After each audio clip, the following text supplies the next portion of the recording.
Responsibilities of a godly husband, or the duties of a godly husband.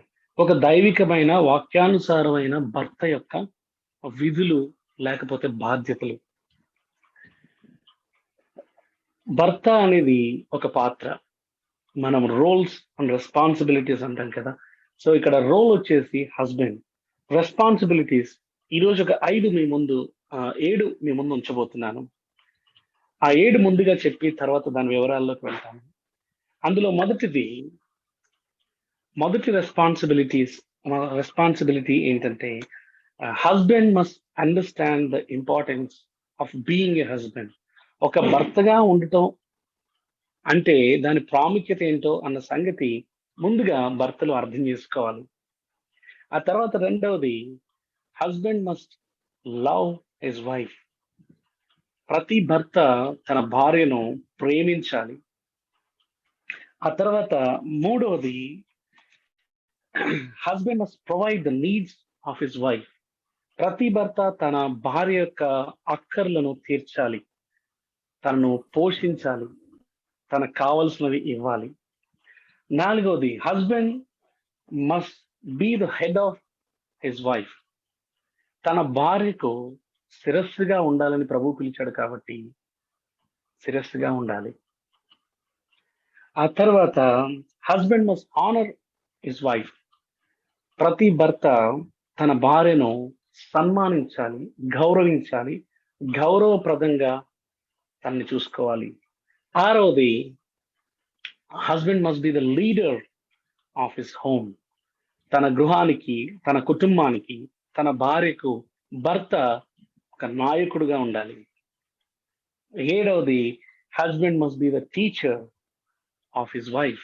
తన భార్యకు ఒక బోధకుడులాగా, బోధించేవాడుగా, బోధింప తగినవాడిగా ఉండాలి. ఇవన్నీ కూడా బైబిల్ చెప్పింది. ఇంకా కొన్ని ఉండొచ్చు, కానీ 7 ఈ రోజు మనం చూడటానికి ప్రయత్నం చేద్దాం. డీటెయిల్స్ లోకి వెళ్ళలేం, మనకి ఇవ్వబడినటువంటి సమయంలో వీటిని క్లుప్తంగా మీ ముందు ఉంచుతాను. మొట్టమొదటిది ఏడిట్లో, husband must understand the importance of being husband. ఒక భర్తగా ఉండటం యొక్క ప్రాముఖ్యత ఏంటో కాబోయే భర్తలుగా మనకు తెలియాలి. కుటుంబం అనగానే మొదటగా భర్త, భార్య, తర్వాత పిల్లలు. ఇందులో మొదటి వ్యక్తి భర్తే.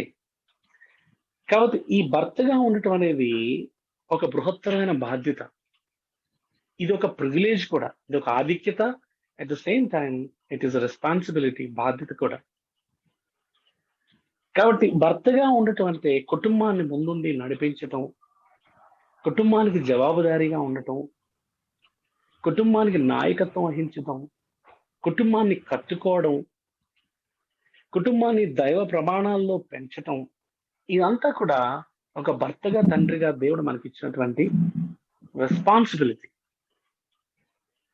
కుటుంబం బాగుంటేనే మిగతావన్నీ బాగుంటాయి. కుటుంబంలో తేడాలు వస్తాయి, భార్య భర్తల మధ్యలో విభేదాలు, కలహాలు, ఆర్గ్యుమెంట్స్ ఇలాంటివి ఉంటే దాని ఎఫెక్ట్ మిగతా అన్ని ఏరియాస్ లో పడుతుందని ఇంతకుముందు చాలా సార్లు మనం మాట్లాడుకున్నాం.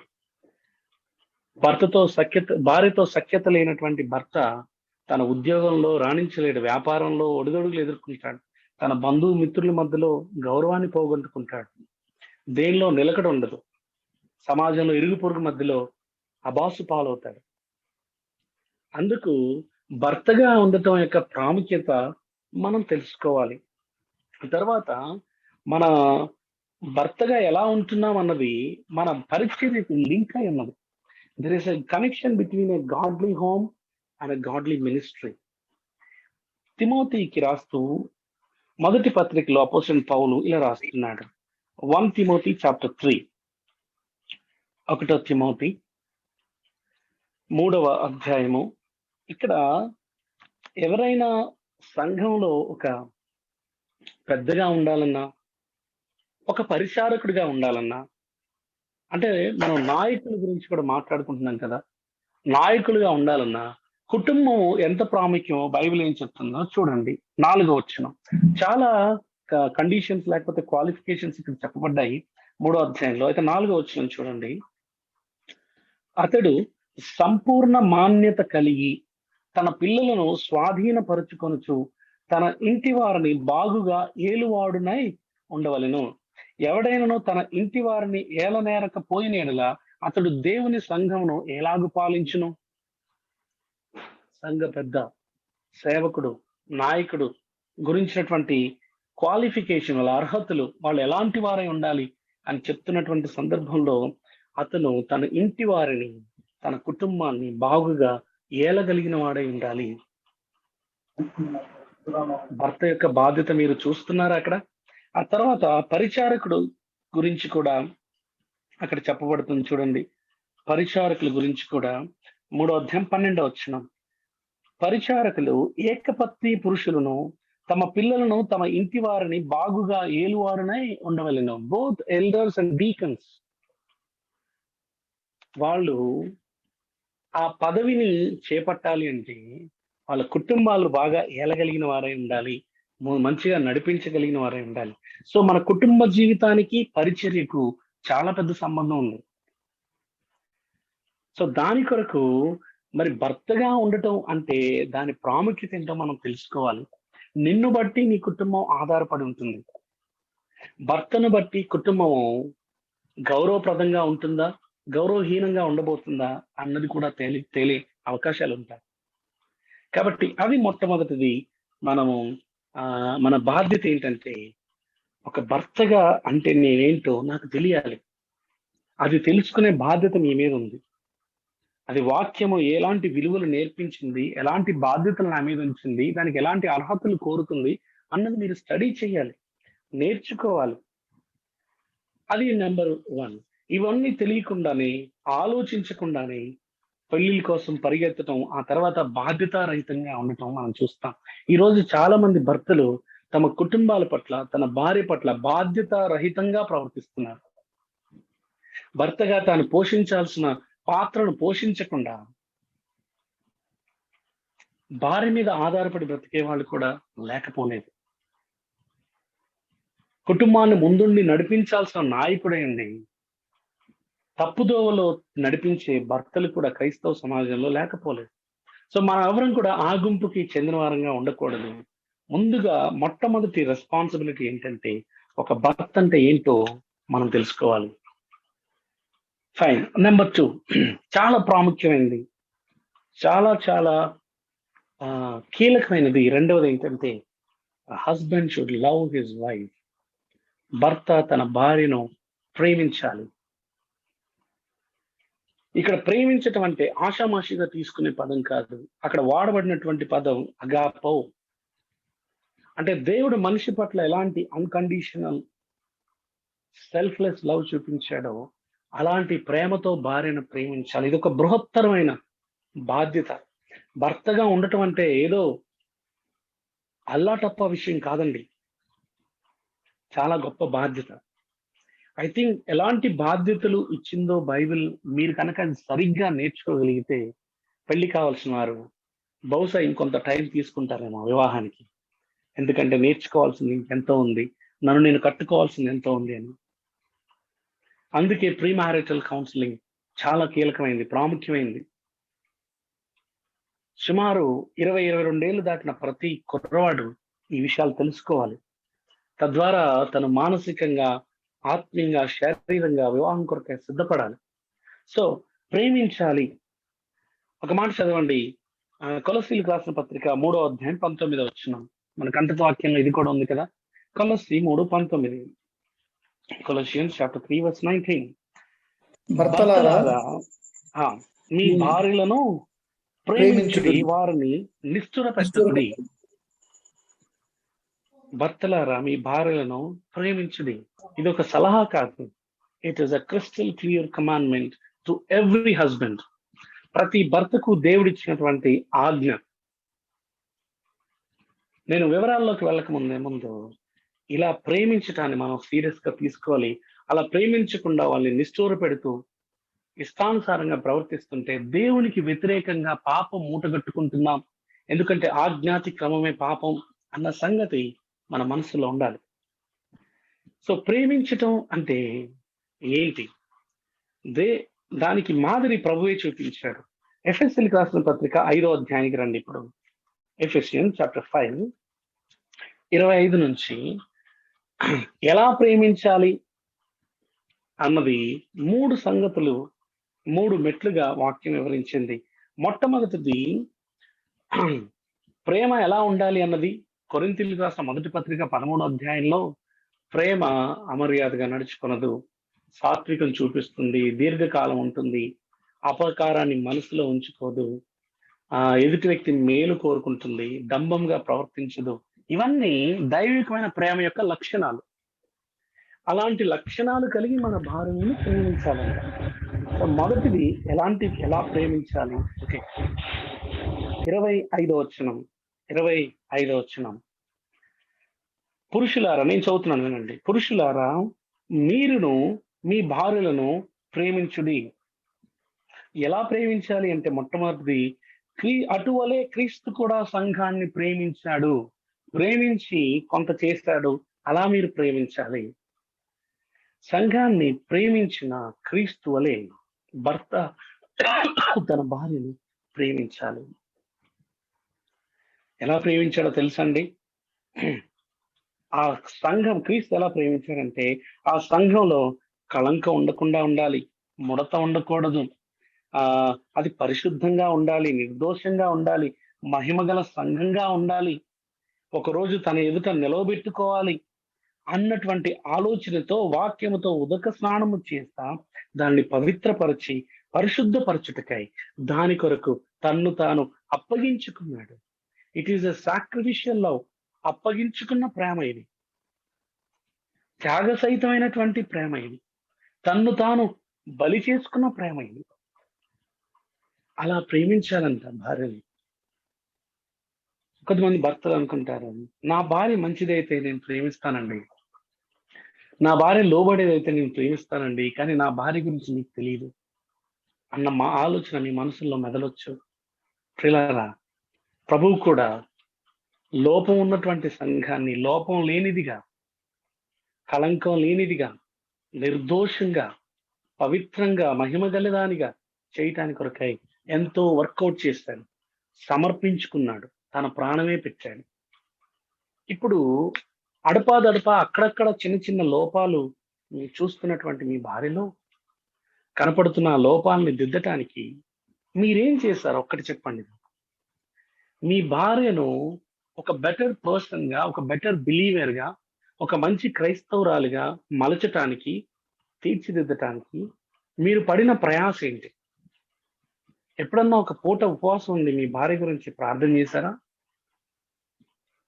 తను కూర్చోబెట్టి వాక్యాన్ని నేర్పించే ప్రయత్నం చేశారా? తన్ని ఓర్చుకున్న సందర్భాలు ఉన్నాయా? ప్రేమగా తన మనసు గెలుచుకునే సందర్భాలు ఉన్నాయా? కొంతమందికి లేకపోవచ్చు, కానీ మీకు లోబడాలి అని పెద్ద పెద్ద డిమాండ్లు చేస్తా. ప్రభువు ప్రేమించి తను తాను అప్పగించుకున్నాడు. అలా ప్రేమించమని చెప్పాడు. ఆయన ప్రేమించి చూపించి, నాలాగా నీ భార్యను ప్రేమించు అని మాదిరి చూపించి వెళ్ళాడు. ఇక రెండవది ఎలా ప్రేమించాలి? ప్రేమలో రెండవది ఏంటంటే, love your wife the way you love your bodies. 28వ వచనం. అటువలనే పురుషులు కూడా తమ సొంత శరీరములను వలె తమ భార్యలను ప్రేమింప బద్ధులై ఉన్నారు. అది మన విధి. వి ఆట్ టు డూ దట్. ఇది ఆప్షనల్ కాదు, ఖచ్చితంగా చేయాల్సింది. తన భార్యను ప్రేమించువాడు తన్ను ప్రేమించుకొనుచున్నాడు. పిల్లరా, మనమంతా మన శరీరాలను ప్రేమించుకున్నట్టు మన భార్యను ప్రేమించాలంట. చాలా ఎంత సింపుల్ గా అర్థమయ్యేటట్లు చెప్పిందో వాక్యం. మన శరీరాల్ని మనం చాలా ప్రేమించుకుంటాం. 3 పూట్ల భోజనం పెడతాం, 2 పూట్ల స్నానం చేయిస్తాం, చిన్న గాయం అయితే అల్లాడిపోతాం, అనారోగ్యం అయితే డాక్టర్ దగ్గరికి పరిగెత్తేస్తాం. Because we love our bodies. మన సొంత శరీరాన్ని మనం ప్రేమిస్తాం. అలాగా ప్రేమించాలంట నీ భార్యను. ఎందుకంటే తను నీతో ఏక శరీరం కదా, తను నీలో భాగం కదా. దీన్ని మీరు ఆలోచించండి, చాలా విషయాలు మీకు బోధపడతాయి. ఆ నీ శరీరాన్ని ప్రేమించుకున్నట్లు నీ భార్యను ప్రేమించండి. ఇక మూడవది 33వ వచనం, మెట్టుకు మీలో ప్రతి పురుషుడును తనను వలె తన భార్యను ప్రేమింపవలెను. Love your wife as you love yourself. మనల్ని మనం ఎంతో ప్రేమించుకుంటామండి. ఈ లోకంలో బహుశా అందరికంటే ఎక్కువగా మనం ప్రేమించేది మనల్ని మనమే. మనం అనుకుంటాం భార్యను ప్రేమిస్తున్నాం, పిల్లల్ని ప్రేమిస్తున్నాం, తల్లిదండ్రులు ప్రేమిస్తున్నాం. బట్ అందరికంటే మనల్ని మనం ఎక్కువ ప్రేమించుకుంటాం. అందుకే ఎవరి గురించి అయినా ప్రాణం పెట్టాల్సి వస్తే వామ్మో అనుకుంటారు. మనం ప్రేమించే చాలా బాగా ప్రేమించే వ్యక్తుల కోసం కూడా మనం ప్రాణం పెట్టాలంటే వెనకడుగు వేస్తాం. ఎందుకంటే వీ లవ్ అవర్ సెల్ఫ్. అందుకే ప్రభు ఏమన్నాడంటే, మనల్ని మనం ప్రేమించుకుంటామే, మనకంటే ఎక్కువగా ప్రభుని ప్రేమించాలి. అది శిష్యుడి యొక్క పిలుపు. తన్ను తాను ఉపేక్షించుకొని, అంటే మన సెల్ఫ్ ని డినై చేసుకొని మనకంటే ఎక్కువగా ప్రభుని ప్రేమించగలిగినప్పుడు మనం నిజమైన శిష్యరికంలోనికి అడుగు పెడుతున్నట్టు. సో మన భార్యలను కూడా మనల్ని మనం ఎలా ప్రేమించుకుంటాం అలాగా. We seek the best for us. మనకు శ్రేష్టమైనది కావాలని కోరుకుంటాం. మనల్ని ఎవరు హర్ట్ చేయకూడదని కోరుకుంటాం. మనల్ని అందరూ గౌరవించాలని కోరుకుంటాం. అలాగా మన భార్యల్ని కూడా గౌరవించాలి, బాధ పెట్టకూడదు, ఏడిపించకూడదు, అర్థం చేసుకోవాలి, జాలి చూపించాలి. ఇవన్నీ కూడా ప్రేమించటంలో ఒక భాగం. So do not expect obedience without first loving your wife. మీ భార్యను మీరు ప్రేమించకుండా తన దగ్గర లోబడతాన్ని, విధేయతను మీరు దయచేసి కోరుకోవద్దు. ఎందుకంటే అది న్యాయబద్ధంగా లేదు. ప్రభువు మొదట సంఘాన్ని ప్రేమించి తన్ను తాను అప్పగించుకున్న తర్వాత, సంఘం కొరకు ఎంతో చేసిన తర్వాత ఏమంటున్నాడంటే, ఇప్పుడు సంఘం తనకి లోబడాలని కోరాడు. మొదట ప్రేమించాడు, తర్వాత విధేయతను ఆశించాడు. అలాగే భర్తలుగా ముందు మనం ప్రేమించప్పుడు విధేయతను ఆశిస్తే చక్కగా ఉంటుంది. మీరు మీ భార్యను ప్రేమించకుండా నాకు లోబడాలి, నేను చెప్పిందల్లా వినాలి, నన్ను గౌరవించాలి అని అనుకోవటం అంత భావ్యంగా లేదేమో, న్యాయబద్ధంగా లేదేమో ఒకసారి ఆలోచించండి. ఇది రెండవది. సో మూడోదానికి వద్దాం. మూడవది, husbands must provide the needs of his wife. ప్రతి భర్త తన భార్య యొక్క అక్కర్లు తీర్చాలండి. ప్రతి భార్యకు కొన్ని అక్కర్లు ఉంటాయి. ఉదాహరణకు ప్రొవైడింగ్ లో భార్యను పోషించాల్సిన బాధ్యత భర్తకుంది. అలా పోషించగలిగినాడే పెళ్లి చేసుకుంటే మంచిది. సరైన ఉద్యోగం లేకుండా, వ్యాపారం లేకుండా, సరైన రాబడి లేకుండా, మినిమం నీ భార్యను మీ కాళ్ళ మీద మీరు నిలబడి పోషించుకునేటువంటి స్తోమత లేకుండా పెళ్లి చేసుకుంటే మీకు ఇబ్బందులు తప్పవు. కుటుంబాల్లో కొన్ని సమస్యలు కొని తెచ్చుకున్న వారు అవుతారు. కాబట్టి కొంత ఆలస్యమైనా పర్లేదు, ముందు మీరు స్థిరపడండి, మంచి ఉద్యోగం సంపాదించండి, వ్యాపారంలో నిలదొక్కుకోండి, మీ చేతి పనుల్లో కొంత నైపుణ్యం సంపాదించుకొని ఒక ఒక ఒక నీ భార్యను తర్వాత బిడ్డల్ని పోషించుకోగలిగే స్థాయి వచ్చిన తర్వాతే పెళ్లి చేసుకుంటాం మంచిది. ఆ తర్వాత భార్యలకు ఫుడ్ పెట్టగలగాలి, భోజనం పెట్టగలగాలి, బట్టలు ఇవ్వగలగాలి. సో తినటానికి తిండి, కట్టుకోవడానికి బట్ట, ఉండటానికి గూడు భర్త ప్రొవైడ్ చేయగలగాలి, ఇవ్వగలగాలి. అది అతని బాధ్యత. పెళ్లి తర్వాత కూడా అమ్మ, నాన్న, అత్త, మామ అని ఇతరుల మీద డిపెండ్ అవ్వకుండా చూసుకోండి. అది సరైన పద్ధతి కాదు. ఎందుకంటే పురుషుడు తన తండ్రిని, తల్లిని విడిచి భార్యను హత్తుకుంటాడు. భార్య కూడా, అమ్మాయి కూడా తన తండ్రి ఇంటి వారిని విడిచిపెట్టి నీ కౌగిటికి చేరుకుంది. మీరిద్దరూ ఒక యూనిట్. నీ భార్యను పోషించుకోవాల్సిన బాధ్యత నీ మీద ఉంది. సో అలాగే భార్యకు సెక్యూరిటీ కావాలి. ప్రతి భార్య ఏం కోరుకుంటుందంటే ప్రేమ కోరుకుంటుంది, భద్రత కోరుకుంటుంది భర్త దగ్గర నుంచి. కాబట్టి మీరు మీ భార్యలకు భద్రత ఇస్తున్నారా?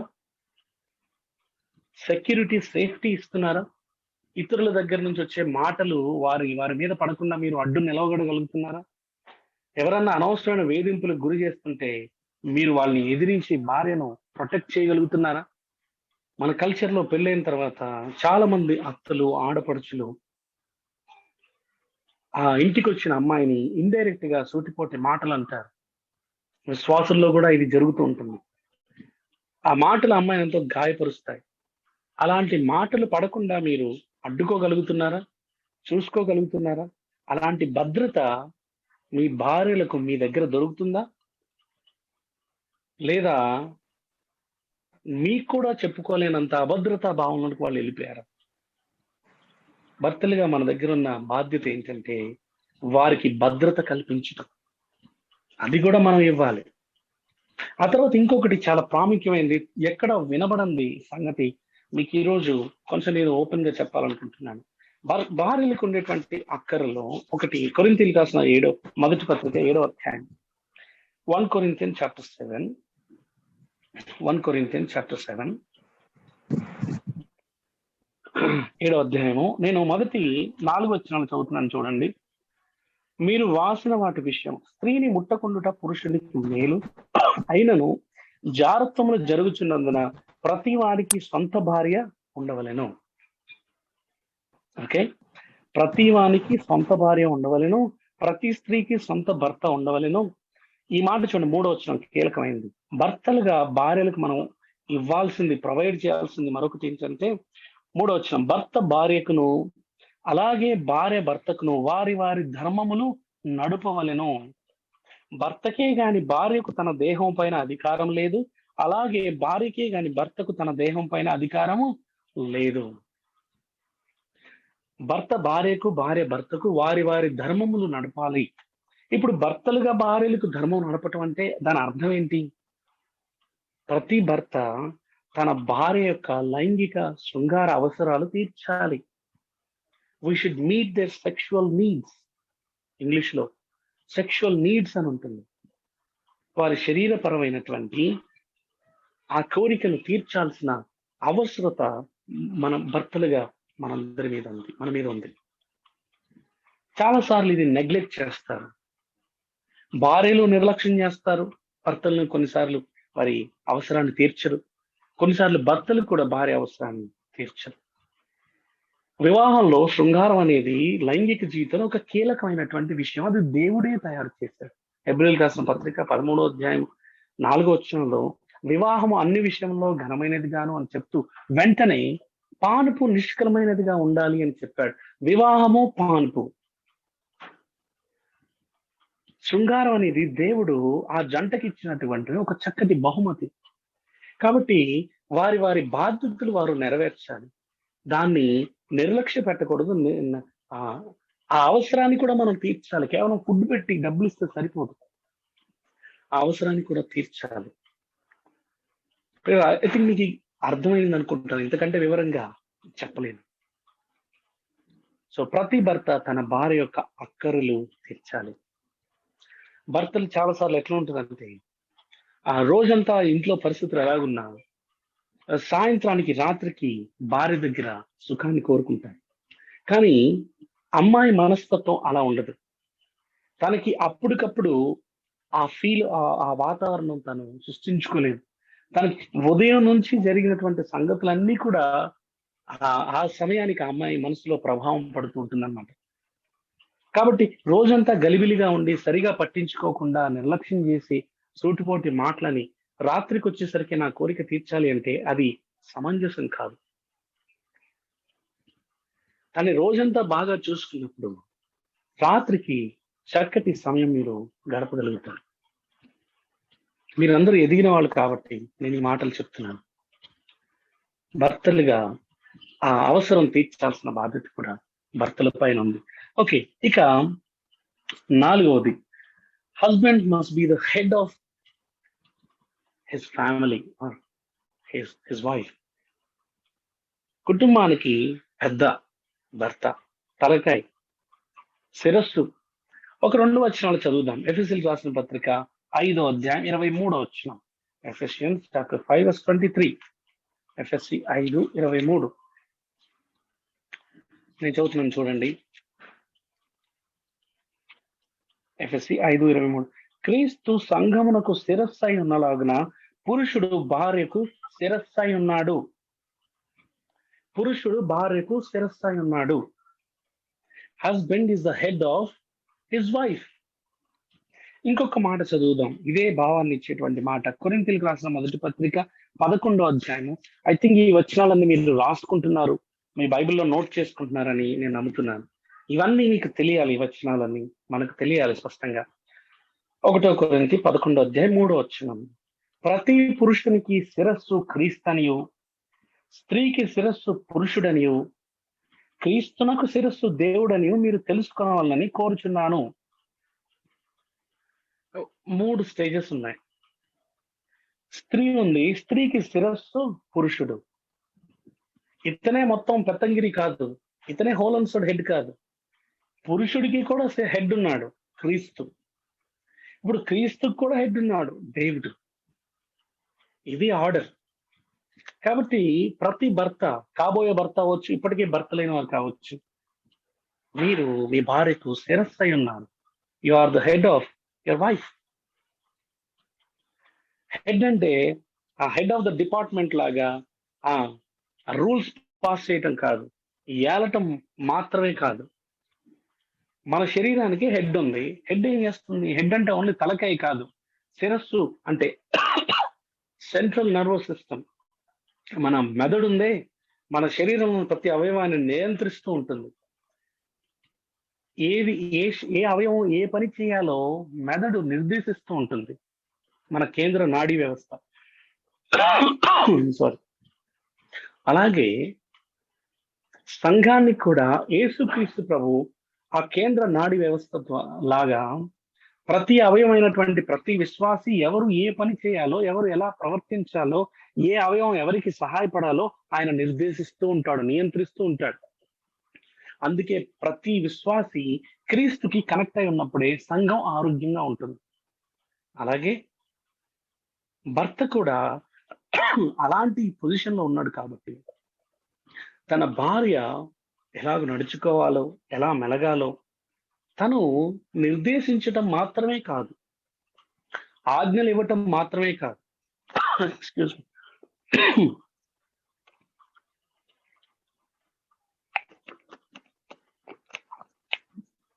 సో ఆజ్ఞలు ఇవ్వటం, పెత్తనం చేయటం అని అంతటితో ఆగిపోకండి.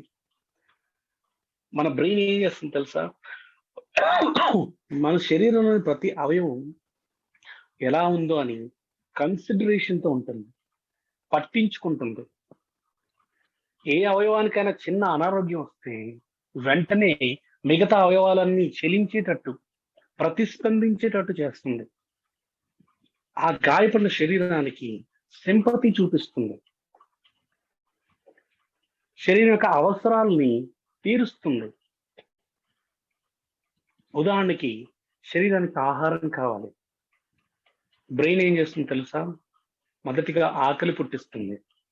రెండవది, అన్నం రెడీగా ఉంటే చెయ్యి నువ్వు కలిపి పెట్టు, లేకపోతే స్పూన్తో ఫీడ్ చేయాలి చెయ్యి. రెండవది, ఫీడ్ చేసే టైంకి నోరు తెరుచుకోవాలి, పళ్ళు నవలాలి, నాలుక దాన్ని అటు ఇటు తిప్పాలి, అది కడుపులోకి వెళ్ళేటట్టు చేయాలి. కడుపులోకి వెళ్ళిన తర్వాత అది జీర్ణం అవ్వాలి. జీర్ణం అవుతున్నటువంటి సందర్భంలో దానిలో ఉన్నటువంటి మినరల్స్, పోషకాలు, ప్రోటీను, కార్బో, ఫ్యాట్ ఇవన్నీ కూడా రక్తంగా, ఎముకలుగా, మాంసంగా మారాలి. ఈ పనంతా ఏది దగ్గర నడిపిస్తుంది తెలుసా? హెడ్. అది హెడ్ గా ఉండటం. కేవలం నువ్వు ఇలా చేయి ఎలా చేయాలని డెసిషన్ చేయటం, ఆజ్ఞాపించటం మాత్రమే కాదండి. ప్రతి అవసరం అది ఫంక్షన్ అయ్యేటట్టు చూసుకుంటుంది హెడ్. అది మనం హెడ్ గా ఉన్నామంటే అర్థమవుతుందా? తర్వాత కేవలం ఆజ్ఞలు ఇచ్చి బాసిజం చేయటం కాదు శిరస్సుగా ఉండటం అంటే.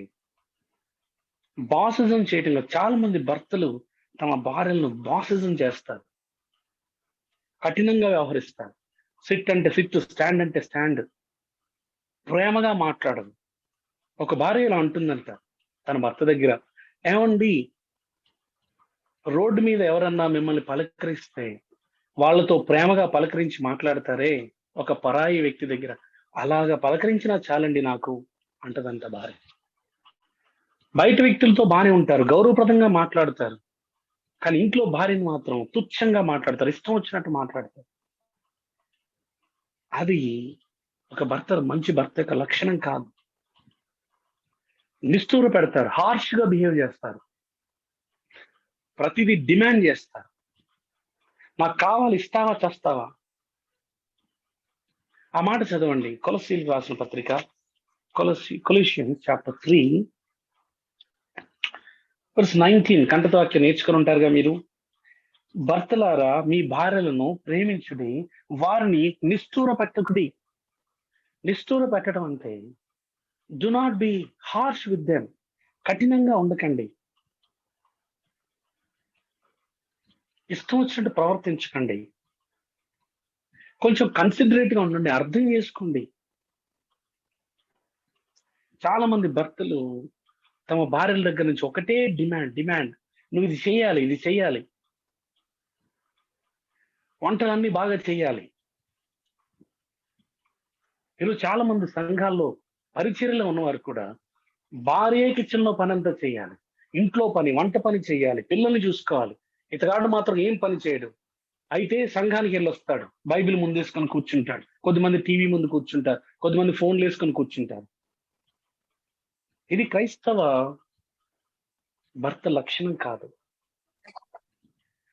కూరలో ఏదైనా చిన్న ఉప్పు తక్కువై లేకపోతే ఇదైతే పెద్ద డ్రామా చేసేస్తాను. మీరేమన్నా పెద్ద మహారాజా, అంత పర్ఫెక్ట్ గా రావాలా? మీరేం పొరపాట్లు చేయరా? మీరేం తప్పిదాలు చేయరా? మనం ఎన్నో తప్పిదాలు చేస్తూ దేవుని దగ్గరికి వెళ్ళి క్షమాపణ అడుగుతున్నప్పుడు భార్య తిన్న తప్పు చేస్తే ఎంత హార్ష్ గా బిహేవ్ చేస్తారా? మాట్లాడడం మానేస్తారా? ప్లేట్ ఇసిరేస్తారా? గట్టిగా కేకలేస్తారా? అది కూడా పిల్లల ముందు చీప్ గా. జ్ఞానం ఉండే ప్రవర్తిస్తున్నామా మనం? ఏం నేర్చుకుంటారు పిల్లలు? భార్య మీద కేకలేసే భర్త నుంచి పిల్లలు ఏం నేర్చుకోవాలి? అక్క చెల్లెల్ని కొట్టడం నేర్చుకోవాలా? స్కూల్లో కాలేజీలో కేకలు వేయడం నేర్చుకోవాలా? గౌరవించకపోవడం నేర్చుకోవాలా? ఏం నేర్పిద్దాం అనుకుంటున్నారు మీ పిల్లలకి? సో నిష్ఠూర పెట్టకండి. వాళ్ళు అన్ని వదిలేసుకొని, తండ్రిని తల్లిని అంతా వదిలేసుకొని మీ కౌగిట్లో, మీ ఇంటిలోకి వచ్చారు. సో అంత మాత్రాన వారి మీద పెత్తనం చేయటం, బాసిజం చేయటం కాదు హెడ్షిప్ అంటే. హెడ్ గా ఉండటం, కన్సిడరేట్ గా ఉండటం, ప్రేమించటం, గౌరవప్రదంగా చూసుకోవడం. ఐ థింక్ చాలా మంది భర్తలు ఈ ఒక్క విషయంలో ఎంతో దిద్దుబాటు అవసరమని నా నమ్మకం. ఓకే, టైం అవుతుంది, ఇక ఐదో దానికి ఇద్దాం. Husband must honour his wife. పేతురు రాసిన మొదటి పత్రిక 3వ అధ్యాయం 7వ వచనం మన మొదటి కంటక వాక్యం. పేతురు రాసిన మొదటి పత్రిక 3వ అధ్యాయం 7వ వచనం. అటువలనే పురుషులారా, మొదట స్త్రీల గురించి చెప్తూ, భార్యల గురించి చెప్తూ, భర్త గురించి ఒక వచనంలో చెప్పారు, కానీ చాలా కీలకమైన ఇన్ఫర్మేషన్, చాలా సమాచారం అందరూ ఇచ్చారు. అటువలే పురుషులారా అంటే భర్తలారా, జీవం అనే కృపావరములో మీ భార్యలు మీతో పాలివారై ఉన్నారని ఎరిగి, ఎక్కువ బలహీనమైన ఘటము అని భార్యను సన్మానించి, మీ ప్రార్థనలకు అభ్యంతరం కలగకుండానట్లు జ్ఞానం చెప్పిన వారితో కాపురం చేయండి. ఒక 4 విషయాలు చూడొచ్చు ఈ వచనంలో. మొట్టమొదటిగా, మీ కౌగిటిలో భార్య మీకు దాసురాలు కాదు. She's not your servant or slave. తను జీవితం అనేటువంటి గిఫ్ట్ ఆఫ్ లైఫ్ లో ఫెలో హెయిర్, సమ వాటాదారురాలు. ఆవిడ తక్కువ ఎక్కువ అని కాదు, మీతో పాటు సమానం. భార్య అంటే భర్త కంటే తక్కువ అని కాదు. వాళ్ళు శాస్త్రీయంగా, ఆంటలాజికల్లీ దే ఆర్ ఈక్వల్. దేవుడు నరుని సృజించను, వారిని స్త్రీగాను పురుషునిగాను సృజించాడు. ఏం తేడా లేదు. యేసుక్రీస్తు శిలువలో మరణించినప్పుడు స్త్రీ అయిన పురుషుడు ఇద్దరికి ఒకే రకంగా రక్షణని ఇద్దరికి ఒకటే, పరలోకపు స్వాస్థ్యం ఒకటే, క్షమాపణ ఒకటే, బైబిల్ ఒకటే, పరిశుద్ధాత్మ అనే వరం ఇద్దరికి ఒకటే. ఎలాంటి తేడాలు? అయితే కార్య నిర్వహణకు వచ్చేసరికి, విధి నిర్వహణకు వచ్చేసరికి, ఫంక్షన్కి వచ్చేసరికి పురుషుడు పైన, తర్వాత స్త్రీ ఉంచాడు దేవుడు. పురుషునికి సహకారిగా ఉంచాడు, సబార్డినేట్ గా ఉంచాడు, ఈ యొక్క టీం లాగా ఉంచాడు, నాయకుడిగా భర్తను పెట్టాడు. అంతేకాని అంత మాత్రాన మీరు గొప్ప, మీ భార్య తక్కువ అని కాదు. జీవము అనే కృపావరంలో జీవితం అనేది ఒక కృపతో కూడిన వరం అయితే, ఆ బహుమానం అయితే, ఆ బహుమానంలో మీ భార్య మీతో పాటు సమాన వారసురాలు. అది మనం గుర్తెరగాలి. రెండవ సంగతి ఏం చేయాలి తెలుసా? ఎక్కువ బలహీనమైన ఘటమని భార్యను సన్మానించాలి. ఫిజికల్లీ షీఈస్ అ వీకర్ వెసల్. మీ అంత బలం లేకపోవచ్చు, మీ అంత ధైర్యం లేకపోవచ్చు. ఎందుకంటే తను మీ భార్య కాబట్టి, అమ్మాయి కాబట్టి. ఏంటి నాలాగా ఆలోచించదు, ఏంటి నాలాగా ప్రవర్తించదు, ఎందుకు నా అంత మెచ్యూర్గా ఉండదు, ఎందుకు నాలాగా చూసి చూడనట్టు పోదు, ప్రతి చిన్నదాన్ని పట్టించుకుంటది ఎందుకు? ఎందుకంటే మీ భార్య అబ్బాయి కాదు, అమ్మాయి కాబట్టి. దేవుడు అమ్మాయిని అలా తయారు చేశాడు కాబట్టి. స్త్రీ యొక్క నిర్మాణం అలా ఉంది కాబట్టి. నీలాగానే బిహేవ్ చేయాలి, నీలాగా ఉండాలంటే బహుశా మీరు ఒక అబ్బాయిని పెళ్లి చేసుకోవాలేమో. సరదాగా అన్నాను. మీ భార్యలు బలహీనమైన ఘటమని మీరు గుర్తించారా? పెద్ద పెద్ద డిమాండ్ చేస్తున్నారా? ఉదాహరణకు ఒక భార్య భర్త అప్పుడే బస్సులోంచి దిగారు అనుకున్నాం. బరువైన సామాన్లు వాళ్ళ దగ్గర ఉన్నాయి. చాలా బరువు భార్య మీద నెత్తిన పెట్టి, చేతుల్లో పెట్టి, భర్త ఖాళీ చేతులతో లేదా చిన్న వస్తువు తీసుకెళ్తున్నాడు అనుకోండి. ఆ జంటను చూసి మీరేమంటారు? వీడేం భర్తరా బాబు, కొంచెమైనా మనసు లేదు, భార్య చేత అన్ని బరువులు మోయిస్తున్నాడు అని అనుకుంటారా లేదా? అలాగే భర్తలుగా మనం భార్య మీద ఎక్కువ బరువులు పెట్టకూడదు. తను మోయలేదు. తను మోయగలిగినవి తనతో షేర్ చేయాలి.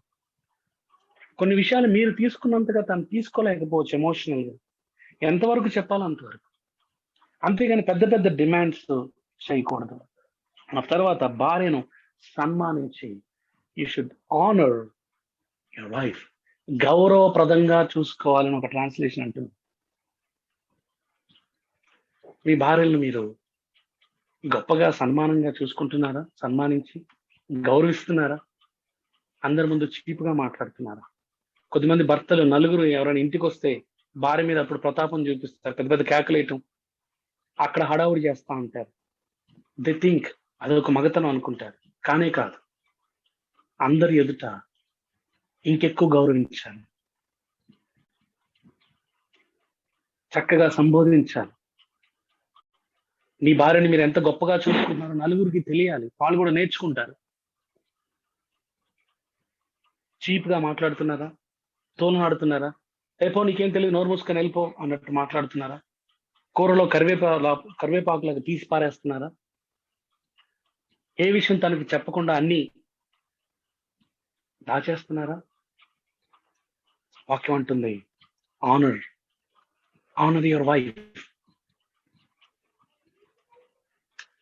ఆ తర్వాత 4వది, జ్ఞానము చెప్పిన వారితో కాపురం చేయండి. జ్ఞానం కలిగి కాపురం చేయటం. Live with in an understanding way అంటుంది బైబిల్. అర్థం చేసుకోండి మీ భార్యను, అర్థం చేసుకుంటూ కాపురం చేయండి. వాళ్ళతో ఒక మంచి అర్థసహితంగా ఉండండి. తన ఆలోచన తీరేంటి, తనకి ఏవి నచ్చుతాయి, ఏవి నచ్చవు, తన అభిరుచులేంటి, తన ఆత్మీయ స్థితి ఏంటి, ఏ మాటలు మాట్లాడితే తనకు నచ్చుతాయి, ఏ మాటలు తనని గాయపరుస్తాయి, ఎంతవరకు తను తీసుకోగలుగుతుంది, ఎంతవరకు తీసుకోలేదు, ఎంతవరకు కొన్ని విషయాలు తనతో చెప్పొచ్చు. ఉదాహరణకు మీరు ఆఫీసులో ఎదుర్కొంటున్న సమస్యలన్నీ భార్య మీద చెప్పారనుకోండి, తను మోయలేకపోవచ్చు. జాగ్రత్తగా చూసుకోవాలి. ముఖ్యంగా మీ తల్లిదండ్రుల దగ్గర, మీ అక్క చెల్లెలు అన్నదమ్ముల దగ్గర మీ భార్యని మీరు రెస్పెక్ట్ చేయాలి. మీరు గౌరవించకపోతే వాళ్ళు గౌరవించరు. వాళ్ళు ఎవరన్నా ఒక మాట అంటే దాన్ని అడ్డుకోవాలి. ఊరికే ఎవరన్నా వాళ్ళు వేధిస్తుంటే వేధింపులకు గురి కాకుండా దాచిపెట్టాలి, వాళ్ళని కాపాడుకోవాలి. అది సన్మానించడం. అలాంటి భార్య ఇలాంటి బాధ్యతలు మీరు చూపిస్తుంటే మీ భార్యలు మీకు ఎందుకు లోబడకుండా ఉంటారు చెప్పండి? మనం చేయాల్సింది మనం చేయకుండా వాళ్ళు చేయాల్సింది మనం డిమాండ్ చేస్తే అది ఎంతవరకు సమంజసం? గొప్పగా ప్రేమించే భర్తకు భార్య లోబడుతుంది. తనని సన్మానించే భర్తను ఆమె సన్మానిస్తుంది. తనని కాపాడుకుని తనని గౌరవించే భర్తను భార్య గౌరవిస్తుంది. తను ఎవరైనా ఒక మాట అంటే ఊరుకోదు.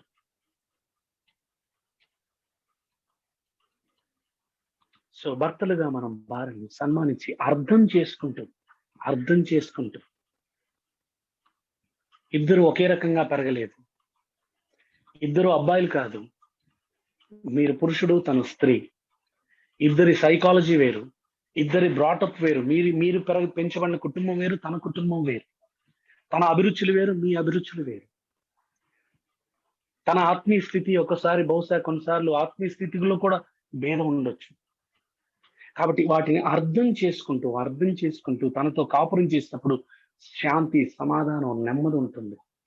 లేకపోతే అక్కడ రభస, అక్కడ అసమాధానం, అక్కడ కలవరం, గలిబిలి, గందరగోళం, ఫిర్యాదులు, అలకలు, వేలెత్తి చూపించుకోవటాలు, నిందించుకోవటాలు, భార్య మీద ఫిర్యాదులు, భర్త మీద ఫిర్యాదులు చేయటం, తల్లిదండ్రులు అత్తమామలు వచ్చేయటం, సేవకులు నాయకులు వచ్చేయటం, పంచాయతీలు కూర్చోవటం, పరువంతా తీసుకుంటారు. అలా మన కుటుంబాలకి జరగకూడదు. ప్రియులరా, ఏదో విషయం వచ్చింది కాబట్టి నీ భార్య యొక్క లోపాలన్నీ నువ్వు కక్కిస్తే ఒక రోజున వచ్చిన వాళ్ళందరూ విని వెళ్ళిపోయారు. తర్వాత మీరు సమాధాన పడ్డారు. అయితే పోయిన పరువు తిరిగి రాదు. రేపొద్దున నీ భార్యను వాళ్ళు చూసినప్పుడల్లా తక్కువగానే చూస్తారు. తన బలహీనతలన్నీ వాళ్ళ దగ్గర కక్కేసావు కదా. అలాగా నీ బలహీనతలు నీ భార్య కక్కేస్తే నీకెంత తక్కువగా ఉంటుంది. సో అర్థం చేసుకుందాం. ఇలా చేయకపోతే ఏం జరుగుతుంది తెలుసా? మీ ప్రార్థనలకు అభ్యంతరం కలుగుతుంది. మీ ప్రార్థనలకు అభ్యంతరం కలగకుండా ఉండేటట్లు జ్ఞానం చొప్పున వారితో కాపురం చేయండి. చాలా మంది భర్తలు ఇలా చేయకపోవటాన్ని బట్టి చాలా కాలంగా ప్రార్థన చేస్తున్నారు, కానీ ప్రార్థనకు జవాబు లేదు. ప్రభు ఆన్సర్ చేయలేకపోతున్నాడు. ఎందుకంటే మీ ప్రార్థనలకు ఏదో అడ్డంకి వచ్చేసింది, అభ్యంతరం వచ్చేసింది. అది మీ ప్రవర్తనే. బహుశా అది మీ జ్ఞానం లేకుండా ప్రవర్తించడం అవ్వచ్చు. సో 5వది, you must honour your husband, wife. భర్తలుగా మన భార్యలను గౌరవించాలి. ఆ తర్వాత husband must be the leader of his wife. తన భార్యకు ఒక నాయకుడిలాగా ఉండాలి, స్పిరిచువల్ నాయకుడిగా. తనకు దిశానిర్దేశం చేయగలిగిన స్థాయిలో ఉండాలి. మీ భార్యలు ఆత్మీయంగా మిమ్మల్ని మాదిరిగా వాళ్ళు కలిగి ఉండాలి. నేను నా భర్తని చూసి నేర్చుకుంటున్నాను, నా భర్త వలె నేను కూడా ఎదగాలి, నా భర్త వలె నేను కూడా ఆత్మీయ పరిణితిలోకి రావాలి అని మీ భార్యలు తలంచాలి. మిమ్మల్ని బాగా ఇన్స్పైర్ చేసిన వ్యక్తుల్లో 4-5 చెప్పండి అని మీ భార్యను అడిగితే, పలానా వాళ్ళతో పాటు నా భర్త కూడా నన్ను ఇన్స్పైర్ చేస్తాడండి అని మీ భార్య చెప్పగలుగుతుందా? ఇంట్లో ఉన్న మీ భార్యను ఇన్స్పైర్ చేయడంలో వాళ్ళకి స్ఫూర్తినివ్వలేని మీరు, వాళ్ళకి ఆత్మీయ ప్రేరణ ఇవ్వలేని మీరు, సంఘంలో నలుగురు ఎదుట మైక్ పట్టుకొని బల్లలు గుద్దేయటం ఎంతవరకు న్యాయం అంటారు? ప్రతిరోజు మీరు గడుపుతున్న మీ భార్యకు మీరు స్ఫూర్తిని ఇవ్వలేనప్పుడు సంఘంలో వారానికి ఒకసారి చూస్తే విశ్వాసులకు ఎలాంటి స్ఫూర్తిని ఇవ్వగలుగుతారు? సో మీ భార్యలు మీ దగ్గర నేర్చుకోగలరు. ఎందుకంటే భార్యకు శిరస్సు పురుషుడు అని చదివాను కదా. పురుషుడు శిరస్సు అంటే నాయకుడు కూడా. సో లీడర్ అంటే it's a privilege as well as it's a responsibility. నాయకత్వం అనేది ఒక ఆధిక్యత, అది ఒక బాధ్యత కూడా. నాయకుడు అంటే పెత్తనం చేయలేదని కాదండి, బాధ్యత కూడా ఉంటాడు. వాళ్ళు ఫెయిల్యూర్ అయినా, వాళ్ళు సక్సెస్ అయినా బాధ్యత తీసుకోగలగాలి. మీ భార్య ఆత్మీయంగా ఎదగలేకపోవటానికి కారణం మీరనేమో దేవుడు అడుగుతాడు.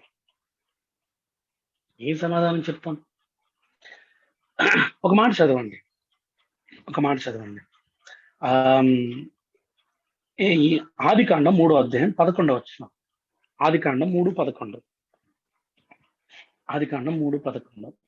దేవుడు ఆదాముతో మాట్లాడుతున్నాడు పండు తిన్న తర్వాత. అందుకు ఆయన, నీవు దిగంబరు అని నీకు తెలిపిన వాడెవడు? నీవు తినకూడదని నేను నీకు ఆజ్ఞాపించిన వృక్ష ఫలములు తిన్నావా అని అడిగాను. అందుకు ఆదాము, నాతో ఉండుటకు నీవు నాకు ఇచ్చిన ఈ స్త్రీయే ఆ వృక్ష ఫలములు కొన్ని నాకు ఇయ్యగా నేను తింటిని అనేను. పండు, ఆ ఫలాలు మొదట తినింది హవ్వ. దేవుడు ప్రశ్నించింది మాత్రం ఆదామని. ఎందుకంటారు? Because is the leader of the family. తన కుటుంబానికి నాయకుడు కదా. తిమోతి పత్రికలో మనం చదివాం కదా, కుటుంబాన్ని ఏలువాడై ఉండాలి. అందుకు ప్రశ్నించాడు. నేను తినొద్దన్న పండు నువ్వు తిన్నావా అని అడిగాడు. తర్వాత ఇంకొక మాట కూడా అడిగాడు 17వ వచనం. నీవు నీ భార్య మాట విని తినవద్దని నేను నీకు ఆజ్ఞాపించిన వృక్ష ఫలములు తింటివి గనుక అని నీ నిమిత్తం నేల శపించబడుతుందని చెప్తున్నాడు. అక్కడ నోట్ చేయాల్సిన మాట ఏంటంటే, నీవు నీ భార్య మాట విని అంటే, నా మాట నీ భార్య మాట పక్కపక్కన ఉన్నప్పుడు నా మాట కంటే నువ్వు నీ భార్య మాటకు ఎక్కువ విలువిచ్చేవాళ్ళము. నీ భార్య మాటలు విని నేను తినొద్దన్న ఫలాన్ని నా మాట లెక్క చేయకుండా ఆమె మాటకి విలువిచ్చి తినేసాను. ఈరోజు కొద్దిమంది భర్తలు భార్యను బాసిజం చేసే కొద్దిమంది భర్తలుంటే, భార్యను బానిసలుగా చూసే భర్తలు కొద్దిమంది అయితే, భార్యలకు బానిసలైపోయిన భర్తలు కూడా ఉన్నారు. వీరు తమ భార్యలకు బానిసలు. So sad. నాయకుడై ముందుండి నడిపించాల్సిన భర్త భార్య వెనకాల వెళ్తున్నాడు. భార్య మాటలకు లొంగిపోయాడు. భార్య సిట్ అంటే సిట్, స్టాండ్ అంటే స్టాండ్. కారణం, మీరు నాయకుడిగా లేరు కాబట్టి. బహుశా ఆవిడ మిమ్మల్ని లోపరుచుకుంది, మీలో ఉన్న లోపాలను బట్టి లోపరుచుకొని ఉండొచ్చు. ఈరోజు కొద్దిమంది భర్తలు తన తల్లికి తండ్రికి కొంత డబ్బు ఇవ్వలేని పరిస్థితిలో ఉన్నారు. ఎందుకంటే భార్య ఒప్పుకోదు. తన్ని కనిపించిన తల్లిదండ్రులకి, తోబుట్టువులకి ఆపదలో ఆదుకోలేని భర్త అంటే భార్యను బట్టి, నా భార్య నన్ను ఊరుకోదండి నేను సహాయం చేస్తే అన్న స్థాయికి దిగజారాడంటే ఎంత దయనీయమైన పరిస్థితిలో ఉన్నాడు. So sad. కొద్దిమంది భర్తలు భార్యలకు బానిసలండి. భర్తను నడిపించాల్సిన నాయకుడు భార్యకు బానిస అయిపోయాడు. ఆదామును అదే వేలెత్తి చూపిస్తున్నాడు. ప్రభు, నీవు నీ భార్య మాటలు విన్నా, నీ మాట నీ భార్య నీ మాట నీ భార్య వినాలి. అంత గౌరవప్రదంగా మీ జీవితం ఉన్నప్పుడు మిమ్మల్ని వారు గౌరవిస్తారు. భర్త దేవునికి భయపడితే భార్య భర్తను గౌరవిస్తుంది, భయపడుతుంది. భర్త యేసు అడుగుజాడల్లో నడిస్తే భార్య భర్త అడుగుజాడల్లో నడుస్తుంది. భర్త అటు ఇటుగా ఉంటే, లోకానుసారంగా ఉంటే, తనలోనే ఎన్నో లోపాలు దిద్దుకోకుండా అలానే ఉంటే భార్యలు టేక్ ఓవర్ చేస్తారు. సో లీడర్ గా ఉన్నారా మీరు? ఇదొక ప్రధానమైన బాధ్యత భర్త అంటే. ఆ తర్వాత ఆఖరిది, husband must teach his wife. తన భార్యకు బోధించగలిగిన వాడై ఉండాలి.